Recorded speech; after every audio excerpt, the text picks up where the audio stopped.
during some recent traveling that we were doing, we noted some of the little tips and tricks and money-saving things that we had been using that were saving us some time, money, and frustration. Yeah, and we came up with dozens of them, but we're going to share 10 of those in this video. When I first started using my Fitbit fitness tracker, one of the things that I tracked was my water intake. And it gets a little tough to try to drink 8-ounce glasses of plain water every day. And I tried to come up with different ways to get more water. And I started with those flavored vitamin waters. Taste pretty good. They're low in calories, but they're heavy. They take up a lot of space and really weren't that economical.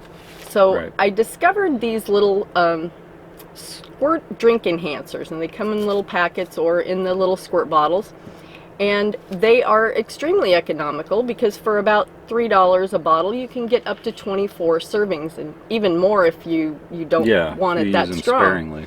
So while we were traveling, we tend to eat in restaurants more, and if you buy a drink, a soda or a juice, iced tea, anything at a restaurant, you're going to pay anywhere between probably $2 and $4 a person. Definitely. And so this is a big money saver for traveling. And they have so many different flavors, and some have vitamins, some have... Yeah, this is the one I like. I mean, we typically would just have lemon water to save money and to get away from a lot of the sugary caloric drinks, but this one's all natural and lemon flavored, so it allows me, like Susan said, to put a squirt in and get rid of some nasty taste of some of the water. Some of it tastes like I'm drinking out of a swimming pool or different. You never know what you're going to get. Sometimes we're just really thirsty and we want a glass of water. So these have been really great on our trips because it doesn't take anything to carry it around. And like you said about storage space, I mean, I'd have to have 20 bottles of like vitamin water or whatever in our fridge or cabinet, and this little thing, pocket or purse. They have so many flavors. They have some with vitamins, some with electrolytes if you're hiking and losing a lot through your sweat, and they also have some with caffeine if that's something that you're feel like you're needing a little caffeine boost. You can do that through these as well. So it's been a great travel item for us. Recently, a couple of the RV parks that we stayed in offered television, either cable or just HD over the airwaves, and the cables didn't reach quite all the way to the connection on our RV. And so I was and one of them I was just like 3 inches away, and I just didn't want to. I mean, it's like the least worrisome thing to us. We're more concerned with the sewage and the water and the electric. But decided to go ahead and hook up the television. It's something we don't normally mess with, but when we do, we want it to work. Yeah. And so we came within 3 inches of the cable reaching our connection point on the RV. And I carry a 50-foot cable, but they didn't have just the little connector on the pedestal like you see. They had the cable coming out that was like 6 feet long or whatever, and so it just wasn't quite enough. So here's a little tip for you. Get one of these couplers. It's a coaxial cable coupler, an adapter that'll allow you to connect to their short cable and then connect whatever cable you have to it and then go to your RV. But this little thing here, they're cheap and it can save you a lot of frustration just to have it around is worth it. Because you're not going to move your RV for 3 inches once you've got it set up. Yeah, I'm not. Something that we tried on a recent trip was using these prepaid Visa gift cards, and they have Visa, MasterCard, different ones. And there's a couple of reasons for this that we liked doing this, is that it's a little more secure. You're always worried about identity theft and things, and the less places that you have to give your debit card number to, the less likely you are that it's going to get stolen. Yeah, we had a time when someone, the bank called us and said, "Did you just make a attempt to make a purchase on the East Coast?" And we were on the West Coast, and we said, "No, that wasn't us." And they were doing it in person, so they had actually made a card from our information at one of the points that we traveled. Yeah, so we felt a little more secure by just, purchasing the gift cards in advance and then just using them throughout the trip. Another thing that kind of helps with is it sort of helps you prepay for your trip in a sense. It makes your budget a little bit easier if you know about what you're wanting to spend. You get the prepaid cards ahead of time, and then that's what you've got for your trip. Now, there were a couple of things that we found about these gift cards that we didn't like so much. The first one is it was a little difficult to use it at fuel stations sometimes. They wanted to charge you the full amount that the gift card was for, and then if you didn't end up purchasing that much in fuel, you would get it refunded, but it took like 3 days or something. Very convenient. So yeah, it wasn't that convenient. I don't know if maybe you got smaller denominations and just used the whole thing until you got as much fuel as you wanted, if that would work better, but that was a little bit of an issue. And another issue with these cards is that if you're getting down to the end of the amount that's on there and you try to use it at a restaurant or someplace that tipping is usually given, it can be a problem because they will hold a reserve at the end for a tip. So say you have $25 left on the card and you purchase a meal that's $23.50, it might not go through because they've got a little bit of cushion there in case that you do leave a tip, it doesn't go over the amount. So I'm not sure what it is. It's like 15 to 20% or something that they'll leave at the end. So that can be a little bit inconvenient. It doesn't seem to be a problem at like fast food restaurants or anything like that where you don't normally leave a tip, but right. And we like to tip in cash yeah, too, so we prefer doing it in cash, but the gift card doesn't know that. It has to assume that you're going to leave it on the card, and since that's a second transaction, it's going to leave that amount there so that you don't go over. So that can be a little bit frustrating. Yeah, one of the things that I thought about with these gift cards is if you have kids or something and you're trying to teach them budgeting and I guess financial things and money management and stuff like that, you could get them I don't know, $50, whatever's in your budget, to give them a gift card to use on the travels for souvenirs or just little things as their little expense budget, and just oversee it a little bit and just tell them when they run out the well's dry. Yeah, and it teaches them using a debit or credit card in a way that is a little bit different than just having it in cash. So it's a little bit more of a lesson, I think. Yeah. Something that's made a significant difference in our travels has been tinted windows, especially the driver's side window and the passenger side window. We absolutely got a lot of benefit out of that. I can't even tell you how. I mean, it's just been a lot cooler. I guess it's such a big thing to us because we never really tinted our windows before in our vehicles. We just left them the way that they were manufactured. But with our truck, we went ahead and had the windows tinted, and wow, it just cuts down on the heat. It cuts down on like when you get in, it's not as hot as it was before, because the rear windows are typically tinted on trucks, but we went ahead and tinted the passenger side and the driver side windows, and it really makes a difference when we're going down and the sun's setting and we're headed north, and that's the sun setting, and it would just be beaming through the window otherwise and just being scorching. But I just really found that it's amazingly comfortable. Yeah, it makes a tremendous difference. Yeah, I definitely recommend that you get your windows tinted. You'll enjoy that a lot. In previous videos, we've mentioned that when we're traveling, we like to pack a lunch so that we can just easily pull into a rest area and have some lunch without having to, put out slides or get into the RV to make some lunch. So we noticed that when we finished lunch, that suddenly Bernie would get extremely tired. It's common when you're driving to get tired, but and after abnormally lunch too. Yeah. But this would be just a little bit more than what I was used to. You know, and you obviously pay more attention to that type of thing when you're driving. You know, Yeah. wow, why am I getting so sedated? Yeah, and I realized that I was always packing turkey sandwiches. Now, anybody who's had a big Thanksgiving turkey knows that the tryptophan in the turkey can really make you sleepy, and it seems to have a really definite effect on Bernie, and he would get very tired driving. Yeah, yeah. So we had to change from the turkey sandwiches this time. Went to, you know, chicken salad, tuna, peanut butter and jelly, anything. Something else, yeah. Yeah, it's definitely worth paying attention to those types of things, because you want to stay sharp and alert when you're on the road driving. You know, another thing that I thought of that's just kind of food for thought is, you know, scientists, of course, say that our brains produce melatonin when it starts to get dark to facilitate sleep and rest.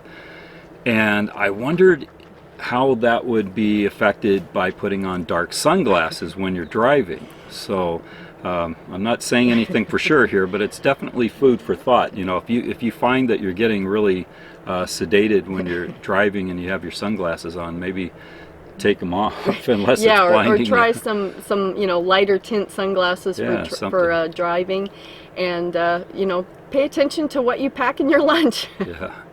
Here's something that's going to seem really simple, but it's actually worth paying attention to, is when you go to wash your windshield or any of the other windows that you want to see out when you're going down the road. What I like to do, and have learned to do from trial and error, is to make sure that I dust the windows off before I wash them. Mm-hmm. And this seems really simple, like I said, but if you get the dust off first, then you don't get all that slurry or whatever that's going to be created by putting the moisture on it from your windshield washer fluid or some type of spray window cleaner.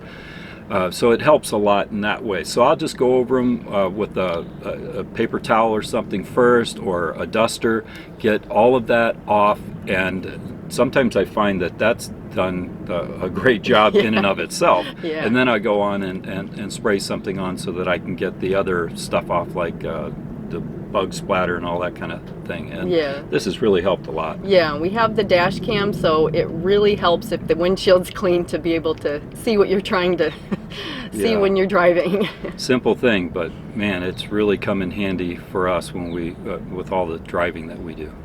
Often when we're traveling, you'll stop into a rest area or a truck stop or something, and the soap dispenser in the restroom has no soap in it. So or they don't even have or one. they don't even have soap. So I started carrying these little pocket camp soaps that are basically just dry sheets of soap, and as soon as the water touches it, it dissolves into soap. And these are very small, lightweight. I keep one in my purse. We keep one in the compartment where the hookups are for the sewer and water hookups. Yeah, I like it there because when I go to clean my hands after I take off my gloves, they're just there, and I don't have to have a bottle of soap or something that's going to get wet or something, and then I got to stow it. This is a way for me to just take a dry sheet out, put it in my hand, put my hands under the water, and just go ahead and wash them. And it's just really convenient to have there. Yeah, a lot of people will use Purell or some type of antibacterial hand cleaner, and we do use that as well, but that may take off the bacteria, but it's not necessarily going to clean as well as soap and water is going to clean. Right. So if you really want to get something clean with soap and water, and you can use these in a shower if you're, you know, going to a shower in an RV park or a campground or something, you can use them there. And there's 50 sheets in here, and it weighs almost nothing. And I'm notorious with liquid items for not closing the lid tight. So this works a lot better for me. Yeah, it's less mess in your shower kit that you take to the shower or whatever. You can carry it in your back pocket or purse. And it's, you know, I know they make these little dishes to put soap in, and they got these little squirt bottles and stuff like this, but this is a lot lighter, a lot less mess. And you just want to make sure that you get the type that is appropriate to what you want to do, because some of them you can actually wash your hair with or wash your body with, and others might just be a little bit more, say, industrial for just washing your hands. Yeah, they also make some that you can wash your clothes with if you can get a, Yep. you know, wash something out by hand and don't want to, you know, have to carry a whole container of soap. You can just take a little sheet and wash out some things by hand. Yeah, really neat. That is all easy, huh? Yep. Have you ever hooked up your water at a park or a campground and then went in to use the faucet or the toilet and noticed that it'll go and all this air and water starts spraying out? Well, one easy tip that you can use to keep this from happening, at least reduce it considerably, is to connect the supply end of the hose to the supply, and then before you connect the end to your RV, go ahead and turn the water supply on so that the water pushes all of the air out of the hose. Then turn the water off and then reconnect right away the end to your RV, and then go ahead and turn it back on, and that should reduce a lot of that type of thing. Helps a lot for sure. Yeah, and obviously when you're hooking up new filters and stuff, let them run a little bit. What I like to do before pushing all that excess carbon, let's say, into the RV, is I'll go ahead and hook the filter up to the spigot outside and run the water through there, and then connect it and then run it through, so that makes less of it going through all the lines, water lines in the RV. So anyway, it's just a good way to keep little things like that from being a nuisance. Yep. If you're traveling with your dog or maybe even your cat, something that is always a problem that gets worse when you're traveling is if it happens to be raining when you have to stop and let them out for a walk. There's nothing worse than having wet dog in the truck when you're shaking driving. It all over the place. So I always keep a towel in the truck to wipe his feet off because he won't wear the little booties. But I did find this great packable little rain jacket that I think he thinks is just a Halloween costume. Yeah, he's wore things like that. Yeah, that he has been subjected to before. And it has a little hood and everything, and it little really, hole for the leash. Yep, put the leash right through, and it does a great job of keeping him dry if we're just stopped out for a little walk to do his thing. And then when he gets back in the truck, he's not shaking all over and climbing all over everything. With I don't like, because he's got thick fur, and it just gets so wet, and all that just comes right back in. And if we're making 4 or 5 stops a day, I mean, that's just too much. Yeah, and nothing smells worse than wet dog. Yeah, well, there's worse things, but that's pretty bad in the RV or truck. Yeah. As you probably know from watching my videos, I like to wear hats, and I try to get the lowest cost hats that I can, because sometimes I had been going through them doing work or just hiking, things like that, walking around. I tend to sweat a good bit, and I've had hats that are like $25, $30 hats get ruined. They get all this salts and everything from sweat and everything, just ruins these hats. Yeah. They just turn ugly, and people say, oh, well, you can just wash them or spray this or that on them. They make sprays and things and stuff, but nothing has worked. I mean, the hats have just continued to get destroyed. Look at this. I mean, they just it just turns the color of them, and they just don't look really nice anymore, or maybe even not smell nice. Or whatever. Yeah, we've tried every homemade concoction and spray and yeah, and we put them through the laundry, all that kind of stuff, and we've hand washed, we've done everything, and some of those things work a little bit. But I went ahead and bought some hat liners at one point, and they were rather expensive. I think it was like 3 for $7.99 or something like that, and you're supposed to be able to wear them a little bit, but they were extremely hard to put in, and they didn't stay in. Now, this isn't a new idea, but this is something that I've certainly put to the test and works really well for me. Some of you may have heard of this before. I'm sure a lot of you haven't, but it's using panty liners. Now, putting a panty liner in a hat has made my hat stay really fresh and nice, and no stains at all. It's completely protected the hat, and go figure, because I guess that's what they're for, is to protect panties. Yeah. So now they protect my hats. Yeah, and they do a really great job. Yeah, here's what it looks like inside.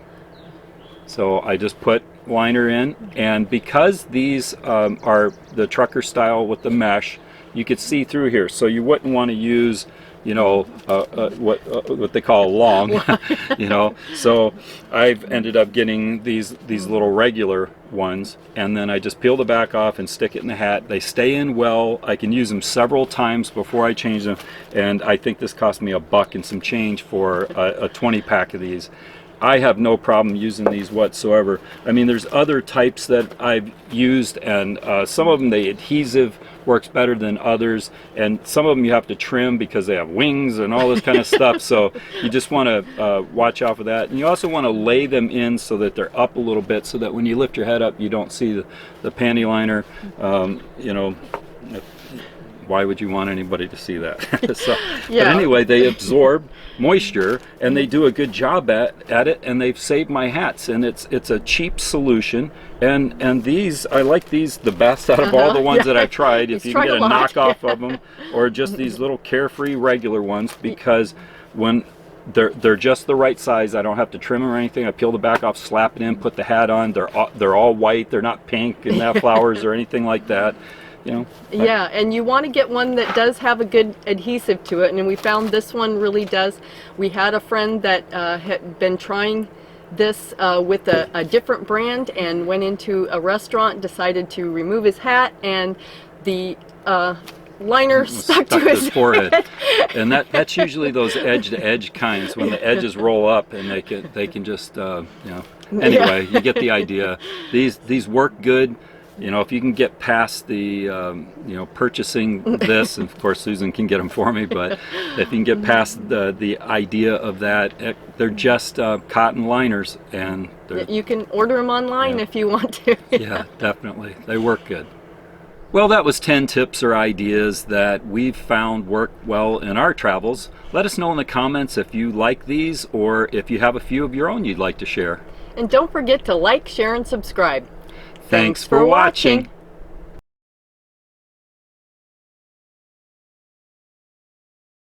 Panty hat liners are a really good one to include. I thought of this other one that I could put in. These new earplugs. It's like a... No. What? I can't hear you. No. They're working.